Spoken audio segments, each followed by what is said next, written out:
These rocky shores where I call home, where my heart longs to be. Whenever I roam,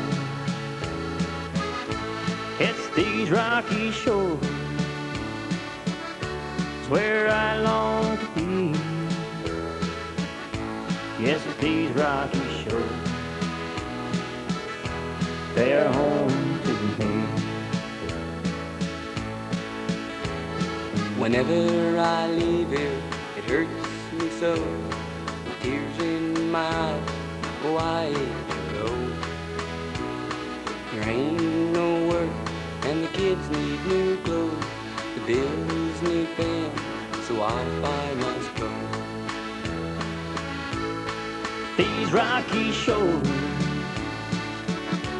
where I call home, where my heart longs to be.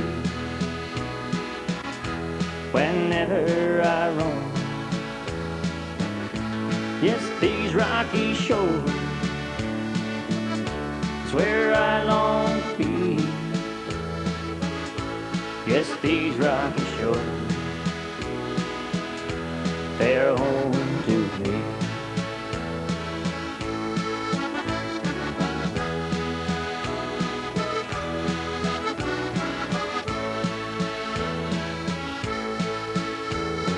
I think to myself, where did it all go? The life I once had on the ocean's gentle road. My tears in my eyes and my head in my hands, away from my family, I hope they understand. That is these rocky shores, where I call home, it's where my heart longs to be. Whenever I roam, yes, these rocky shores,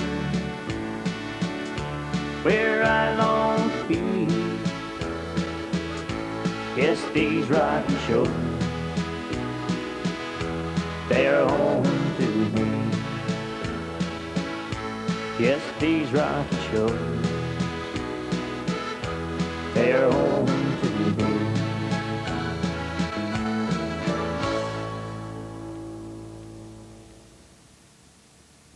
Good evening and welcome to this week in review. Tonight's stories include What for Mom was a huge success, high school students try their hands at the television world, hospital project update, the chlorine house gets extended.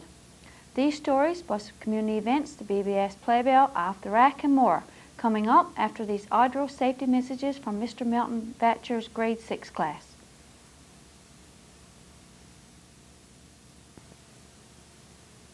Hi, my name is April Strickland, and Newfoundland and Labrador Hydro reminds you to make sure your home is fire safe.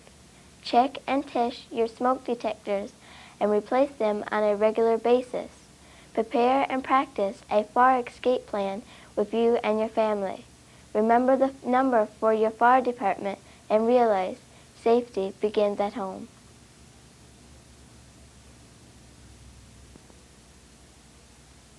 Hello, my name is Megan Ballard. I attend A.J. Matthews Elementary School. My safety message from Newfoundland and Labrador Hydro is, always unplug electrical appliances by grasping the plug, rather than by pulling the cord. At Newfoundland and Labrador Hydro, safety is a way of life. At Newfoundland and Labrador Hydro, health and safety go hand in hand.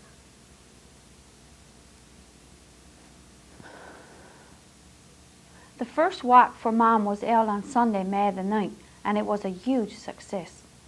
Approximately 7 people took part in the first Walk for Mom ever held in Burgeo.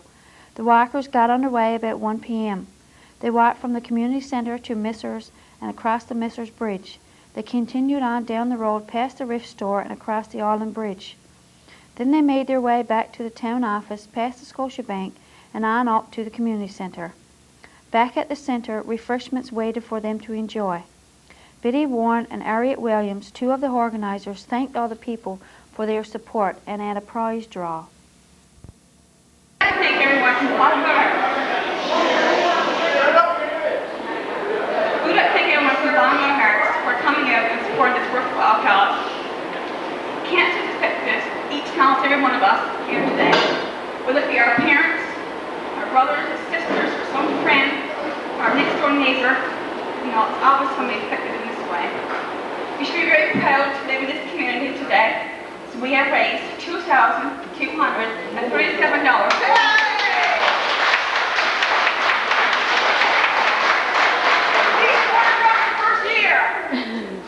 Again, thank you, and we hope to see you all here next year walking with us again. Last year, me and Harriet walked from Pasadena to where I'm at. It took us 4 hours to walk there. We only raised $200. Most of them came from this town, Virgil. So this year we thought, it was Mother's Day, after losing our mom, we'd go to Virgil. We got so many other people, so we picked a bite and try to walk in here and see what we could take back from this wonderful community that we grew up in. I've had Samantha will help me to draw a few prizes I collected and bombed.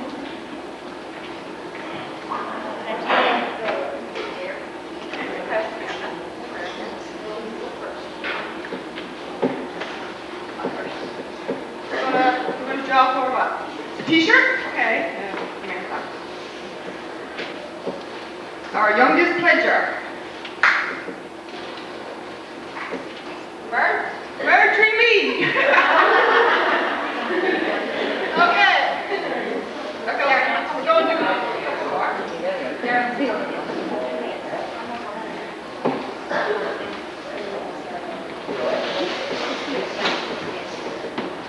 Oh my Lord, what happened, Darlene Strickland? Even though cancer often ends in tragedy, we have many wonderful survival stories, including Lydia Foote and Marlene Batcher, 2 cancer survivors who took part in this walk for Mom. So we do know that cancer can be beaten.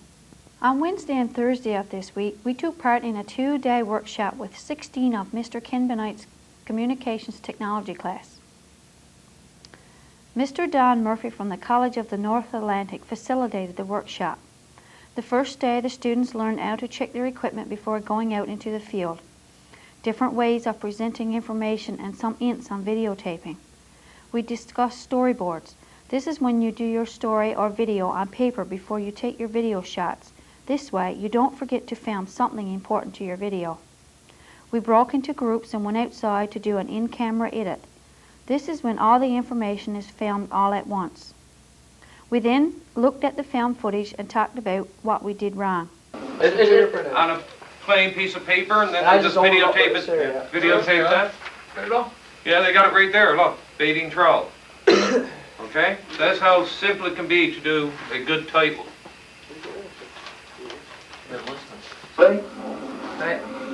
On Thursday, our assignment was to collect all our information on a topic of our choice and then come back to the BBS office and edit the information into a presentable video.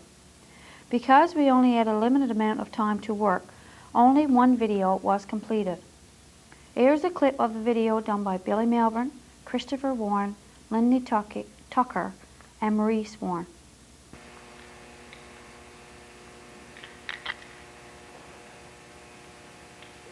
Today we're here again. We're going to show you some recreational areas in and around Virgil. You're now looking at hockey rink. It has been newly renovated. The rink operates for about 2 months a year.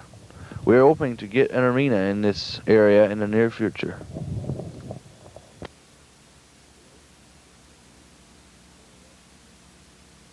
I should also note that it is used for a tennis court in the summer months.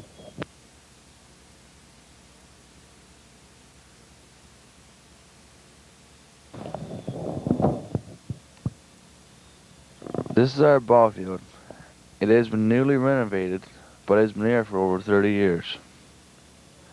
As you can see in the background, there's the Lions Club, which helps out with many recreational activities around town.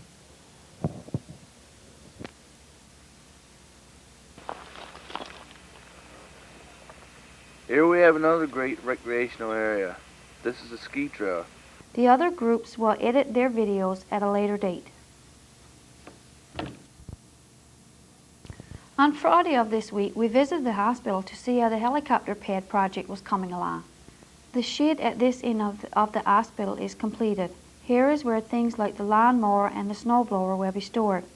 The ramp leading to the helicopter pad is also completed and comes in quite handy for the workers who have been very busy wheelbarrowing 600 tons of fill up to the helicopter pad location. On Friday when we visited, they were bringing up more fill and using a compactor to make the surface more compact to make it ready for the next stage of construction, which will be the cement for the top of the helicopter pad. Mr. Peter Kendall, foreman with the project, informed us that about 200 more tons of fill was left to be brought up and approximately 300 bags of cement to be poured. The progress on this project is coming along quite well.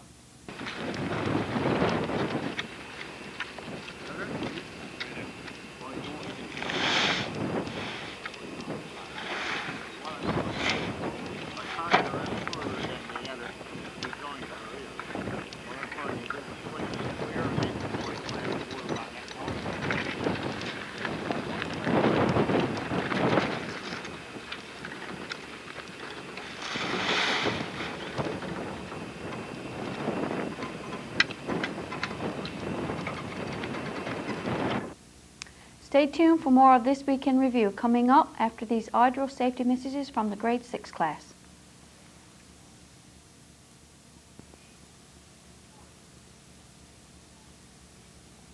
Hello, my name is Philip Anderson, and I attend I.J. Matthews Elementary School. Newfoundland and Labrador hydro always put safety first. Clothesline signs, etc. attached to hydro poles are a safety hazard to blind persons.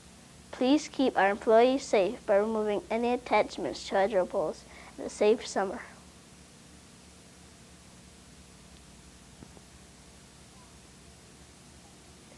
Hello, my name is Kristen James. Newfoundland and Labrador Hydro reminds us that CB and TV antennas must be located so they do not touch or fall into power lines. Safety is everyone's responsibility. Have a safe summer, and at Newfoundland and Labrador Hydro, health and safety go hand in hand. The chlorine house at Aaron's Arm has received an extension. During a recent council meeting, it was decided that our town could save money if we used 1-ton chlorine cylinders instead of the 150-pound cylinders we now use.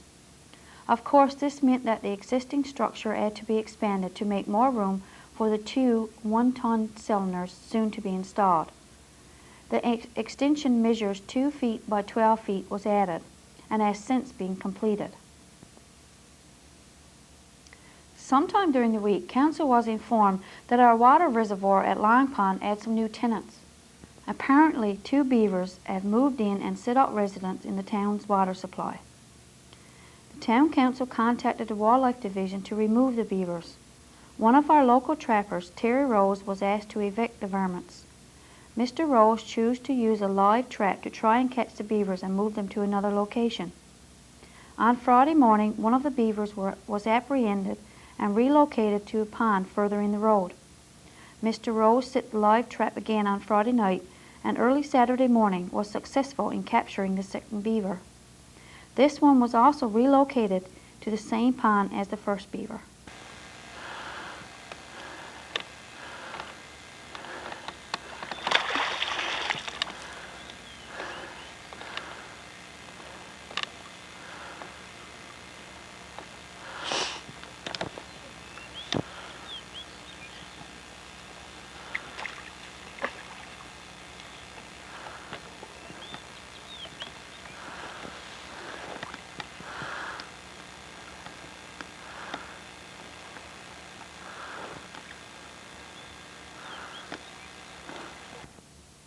On Monday of last week, we spoke to Mrs. Barter, principal of the high school. We spoke on several topics including the drama club winning the 2nd spot at the drama festival at Stephenville and the summer school program. We will show this report in its entirety immediately following this broadcast. But first, here's a clip of the report. Good afternoon, Mrs. Barter. Good afternoon, Roy. And thanks for speaking with us today. Recently, there was a drama competition held in Stephenville. I'd like to know how you fared in that. Well, the drama club for St. John Central High did quite well. We won the Special Effects Award. We also won a certificate for Best Ensemble, and we were also the runner-up Best Play. Now, there were 7 schools who were involved, and I think in comparison to the other plays, we did very well. It was very well received with the audience. The students got a standing ovation. There were 3 honorable mentions for acting, Kayla Lushman, Denise Batcher, and Robin Young. And I was listed as an honorable mention for directing. So overall, the adjudicator was very positive in his remarks. And considering the production that did win, which was way above the caliber, in my opinion, of all the other schools, because they had a professional actress who was working with them. They also had a professional sound technician. So the quality of their play was way above all the other schools who have directors like me who are novices and just work with the students from an education point of view. We did very, very well. And we left a good impression with the audience, and that's what I always ask for the students to do. And we're planning on presenting that play later in May after graduation, so that the community at large can get a chance to come in and see it. Very good. Thank you very much. Summer school. Last time we spoke to you, summer school was in question. We didn't know if there was going to be anybody in place to answer the students' needs if there was any. So do you have any more information on that? I'm still working on it. There is a chance now that summer school will go ahead.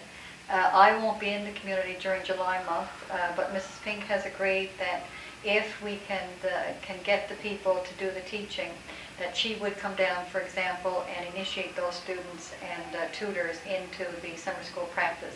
And she would also come back to supervise the exams. So that part of it is taken care of.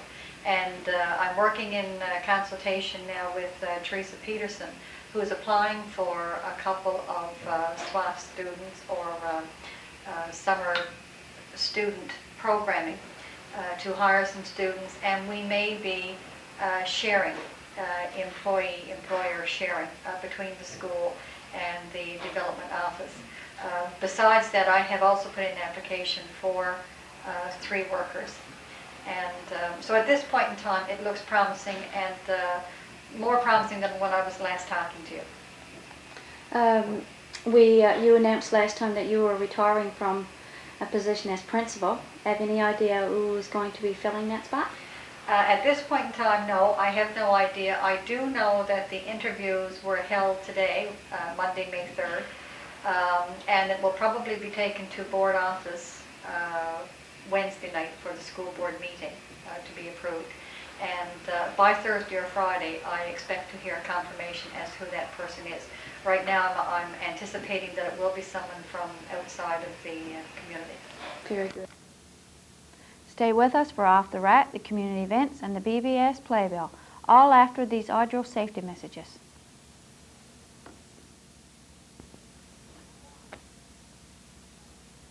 Hello, my name is Julie Beggs, and I'm a student at A.J. Matthews Elementary School. Newfoundland and Labrador Hydro says be energy wise and try to reduce the number of times you open and close your refrigerator door. The refrigerator has to work longer to cool the warm air whenever the door is open.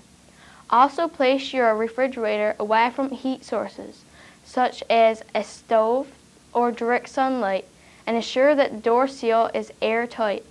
Good conservation habits save you dollars off your hydro bill. In Newfoundland and Labrador Hydro, health and safety go hand in hand.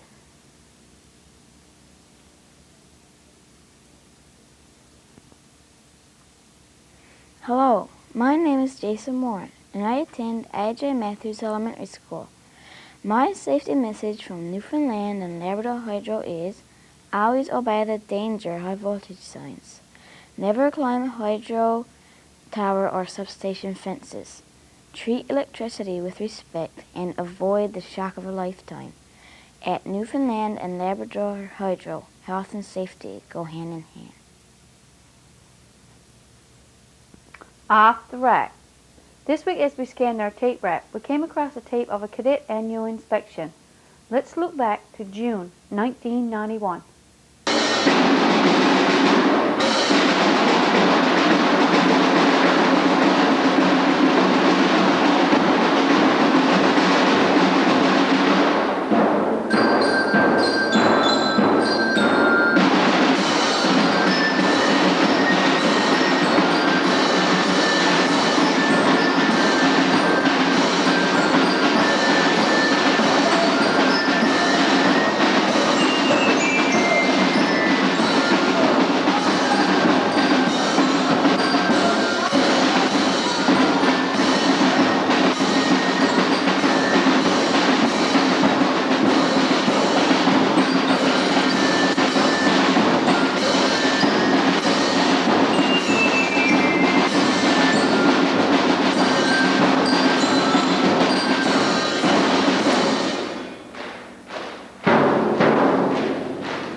Good evening and welcome to the community events segment of tonight's broadcast.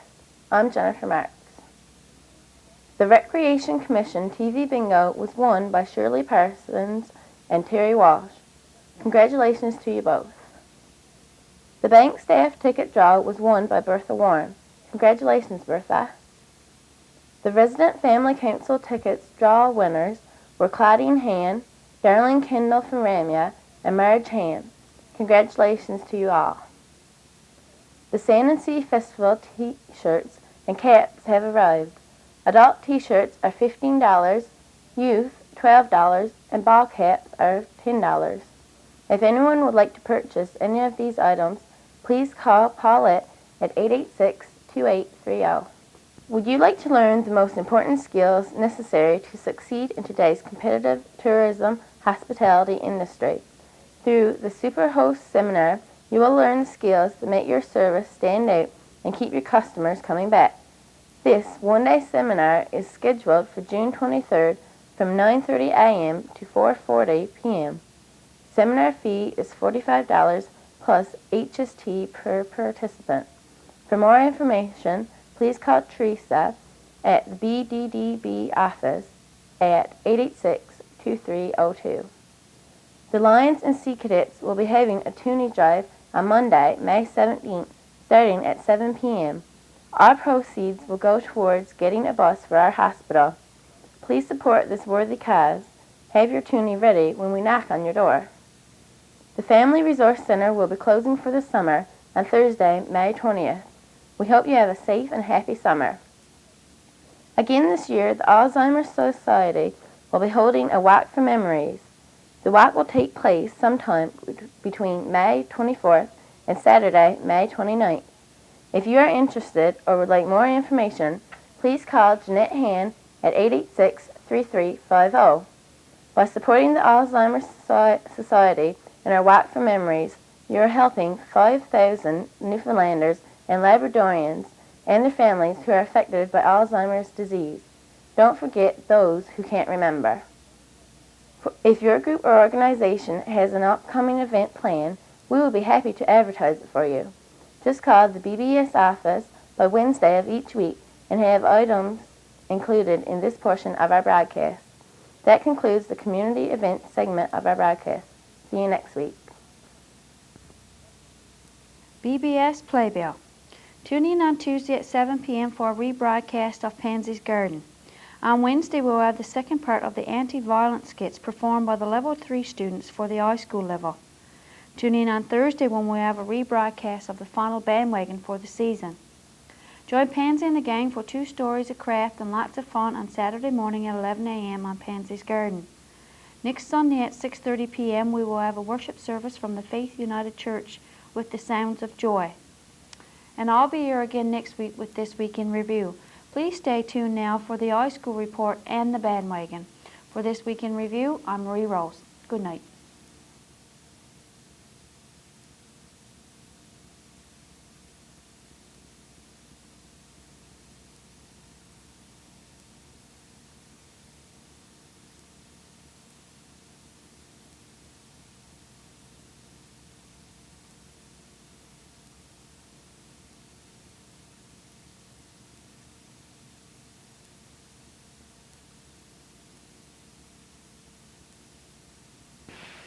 Good afternoon, Mrs. Barter, Good afternoon, Roy. and thanks for speaking with us today.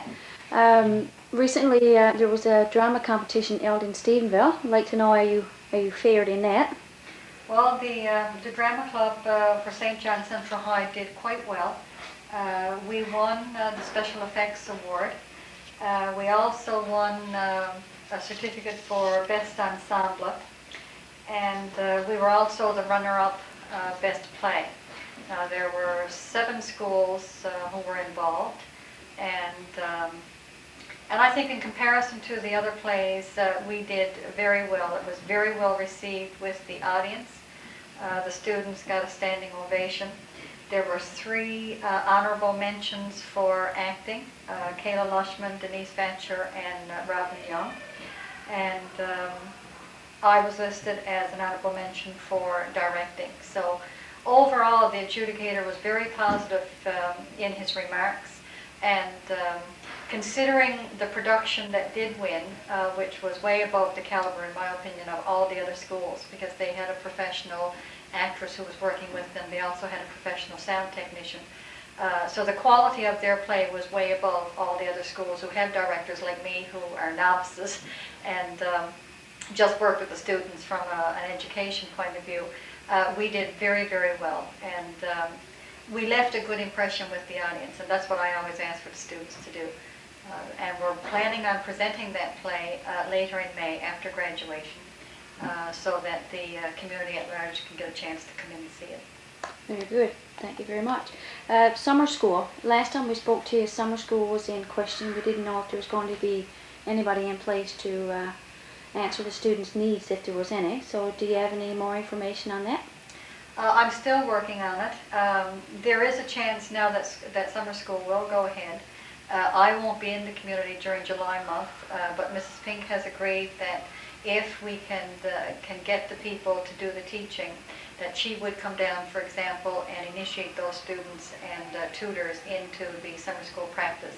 And she would also come back to supervise the exams. So that part of it is taken care of.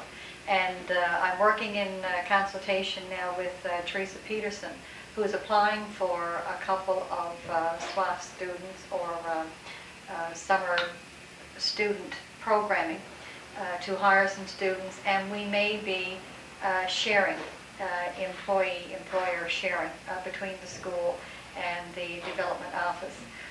Besides that, I have also put in an application for 3 workers. And so at this point in time, it looks promising, and more promising than when I was last talking to you. You announced last time that you were retiring from a position as principal. Have any idea who is going to be filling that spot? At this point in time, no, I have no idea. I do know that the interviews were held today, Monday, May 3rd, and it will probably be taken to board office Wednesday night for the school board meeting to be approved. And by Thursday or Friday, I expect to hear confirmation as to who that person is. Right now, I'm anticipating that it will be someone from outside of the community. Very good. Your school council members, someone approached me the other day about school council members, and I really couldn't tell them who they were, so if you would please. Well, the school council is, as you know, made up of parent reps, teacher reps, student reps, and community reps. So I'll just give you a breakdown so that people in the community know who they can contact. Our community representation is Mr. Chesburton from the Bank of Nova Scotia and Annie Brea. And the parent reps are Mr. John Coley and Mr. Ed Young.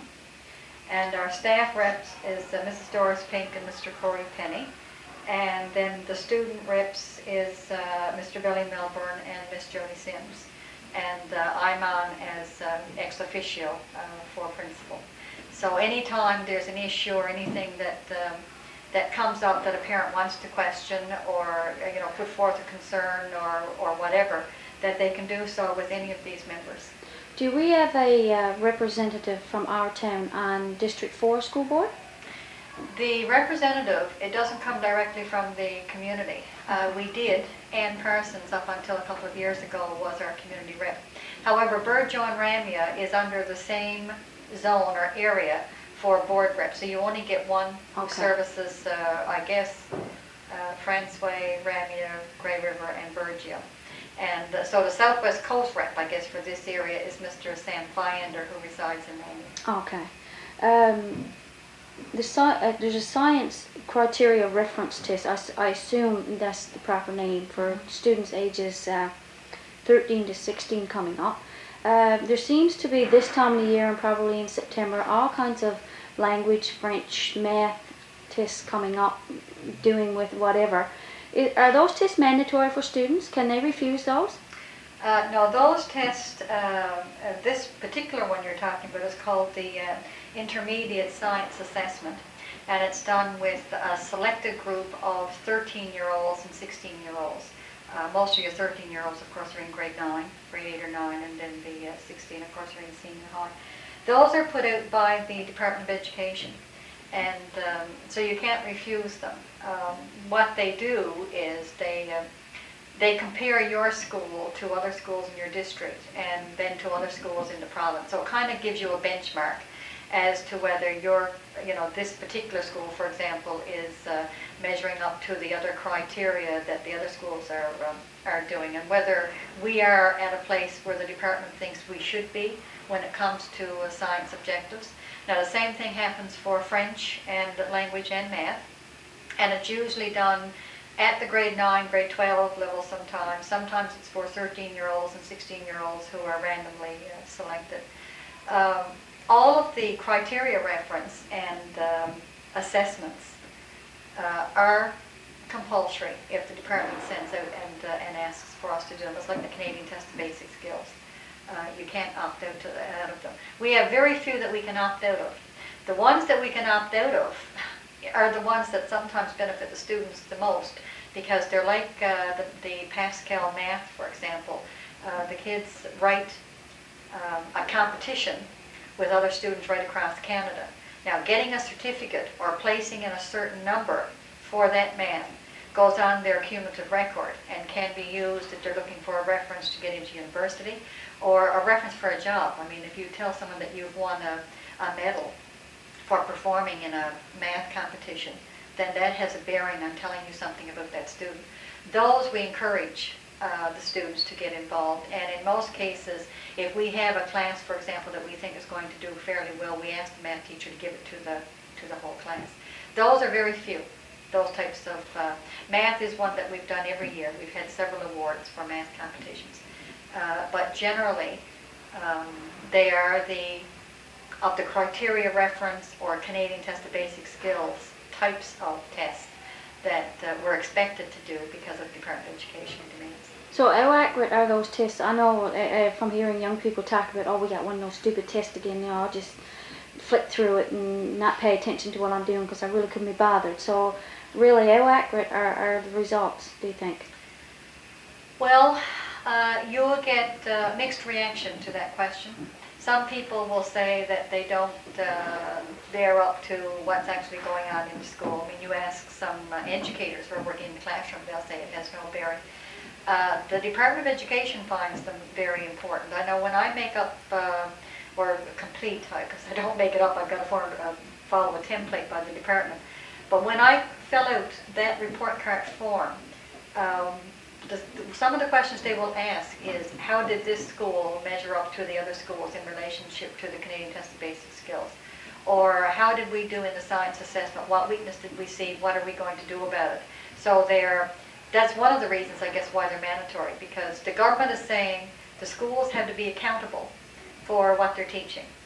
And I guess their definition for what is going to be accountable is what we find out on these tests. Now, whether that means that sometimes students don't do their best in that test, and I've had that experience. You know, I watched one student one day spend the whole period trying to figure out how to get to the answers in the back, because it was that type of test where if you tore off 2 sheets, the answers were there. So I guess whoever went into it, Department of Education, it was easier to tally. That does happen, I agree. But you will have other students, it seems like regardless of what type of test you give them, they're going to do their absolute best. So you kind of weigh out the pros with the cons, right? Okay. The last time we were talking to, you said your ABE didn't have any funding. Is there any more word on any funding for that program for September? We have been trying. We have been asking. Basically, Human Resource Development is saying that there is no funding. All of the ABE funding for centres right across the island will be gone as of the end of June. It's very unfortunate, I think, because right now this school is offering a service that helps some students who may not be in other circumstances be helped at all. It does give them an opportunity to come back if they've been out of school to do work without having to set up in the regular classroom situation. We've also experimented with some children with special needs who need some one-on-one coming to the center as well, and that has worked very well. And it also gives the adults a chance to upgrade if they need to. And we've had some success stories of people coming into the center, finishing their certificate there, and then moving on to do something else either at the college or university level. And so that's a service that many communities do not offer, that I think is very valuable if you're running a community school. So we're still working, and I'll continue to work until the end of June to see if we can convince some division in the department that for a small amount of money, that center can offer a very valuable service to the whole community. So what happens to, for example, your special needs students if you don't get your ABE? Will they just have to pick up from somewhere else? Well, the special needs students that might be availing of that now at this point in time would avail of services the same as they did before. They would be allotted sometimes special needs teachers, but then if you only have one unit for special needs, then that time has to be divided up. What the ABE Center has done for us is cushion that, so that there's that little bit of extra help, because we have some students who, with that little extra help, one-on-one, can graduate. And so that was the intent of having the center. So it is a concern, and students are concerned. We've already had some students who have said, well, what's going to happen to me next year? Am I going to get some extra help? And they might not. And so it is a concern because it's an extra bit of help that we normally would not have in the school. Last but certainly not least is teacher allocations for September. Do you have any word on where that's going? The teacher allocations have been completed. We signed up this past year, and I think I've told you this in an interview before. We've signed ourselves up as a small school, which means that when I send in reports to the government, or when Ms. Benoit sends them in, we send it in as A.J. Matthews / St. John Central, all grade. Now, by the school board's expectations, we are still 2 separate schools. But on the Department of Education books, we are small schools. Now, what that meant for us is, if we had been continued to send our name into the department as 2 separate schools, we would have been the same as considered as any other school in the district, which means our staffing would have been done by a formula.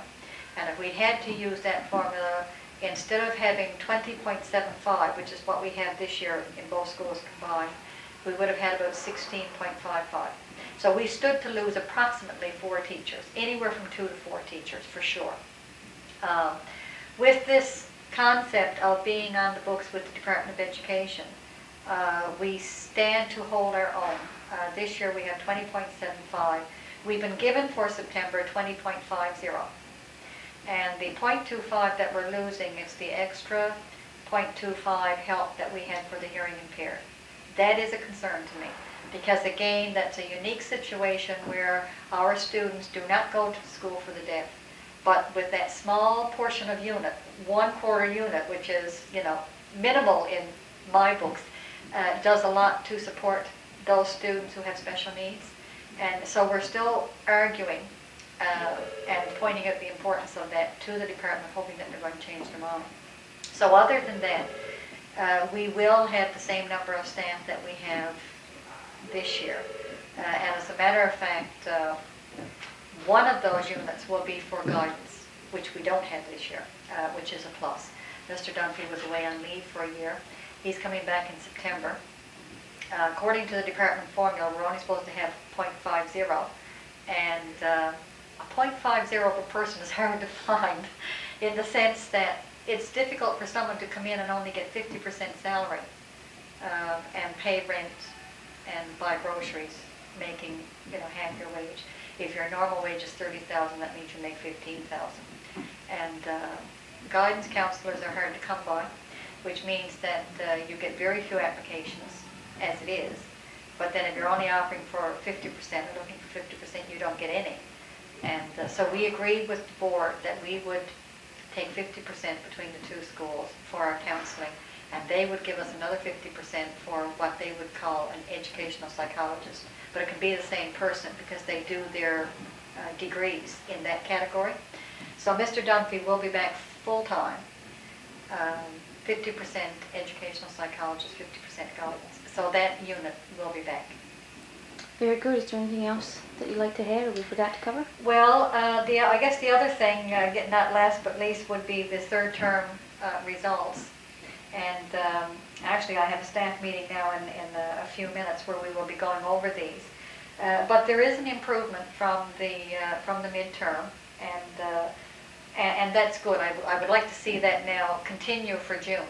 And I'll give you an example. In midterm grade 7, we had 86% of our students passed. In the third term report, we had 91%. So that's a fair difference. In grade 8, midterm, it was 88%, and this term is 94%.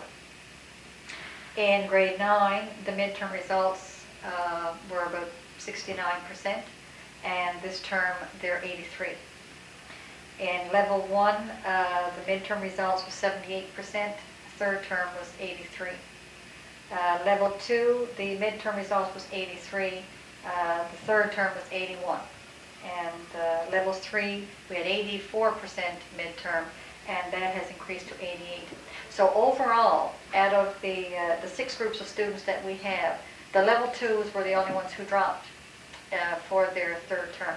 All the others have gone up. And so what I'm saying to them is, we're really pleased that you're up in the 80, 85% range. Now we would like you to go more. And I know students complain because they said, well, when do you get to the point where you're satisfied? And I still believe that we have a group of students who are not working who can do better. I believe that we do have some students who's doing their absolute best, and if they worked any harder, they might not get any further. And we have others who are holding their own. But for those who are not working, or who are not putting the effort in, we want to encourage those people to work as hard as the others.